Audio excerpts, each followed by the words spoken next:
Question number 17. A simple pendulum is suspended from the ceiling of a car accelerating uniformly on a horizontal road. If the acceleration is a0 and the length of the pendulum is L, find the time period of the small oscillations about the mean position. पहली बात तो ये कि इसमें इसके दो solution दिए हुए हैं किताब में. उसमें जो पहला सॉल्यूशन है वो बहुत ही ज़्यादा मैथमेटिकल है, तो मैं उस सॉल्यूशन को मैं को उतना पसंद नहीं आया वो सॉल्यूशन. तो मैं इसका सिंपल जो दूसरा सॉल्यूशन दिया हुआ है किताब में वही मैं रिपीट कर रहा हूँ, और वो बड़ा सिंपल सा है कि सपोज करो भाई एक कार है यहाँ पर,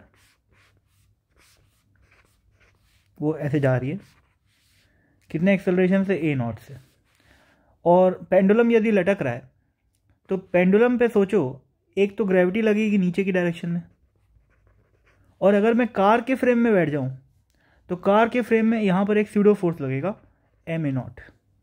तो इन दोनों फोर्सेस की वजह से इस बॉब की पोजीशन कैसी दिखेगी, ऐसी दिखाई देगी.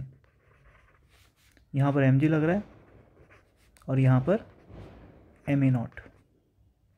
ठीक, स्यूडो फोर्स एक्सेलरेशन के अपोजिट होता है फ्रेम के एक्सेलरेशन के.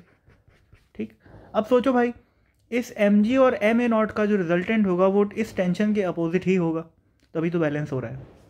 ये इक्विलिब्रियम वाली पोजीशन है. ठीक है, अभी ऑसिलेशन स्टार्ट नहीं किए अपन लोग. आदमी के रिस्पेक्ट में ये बॉब अभी रेस्ट पे है.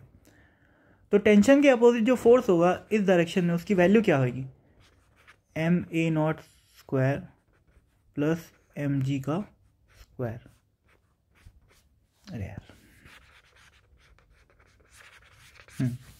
कितना होएगा, मास इंटू ए नेट कर लेते हैं अपन, और एक्सेलरेशन की नेट वैल्यू क्या आ जाएगी a0 का स्क्वायर प्लस g का स्क्वायर. और इसको अपन क्या बोलते हैं, ये अपन न्यूटन्स लॉ ऑफ मोशन में भी पढ़े हैं.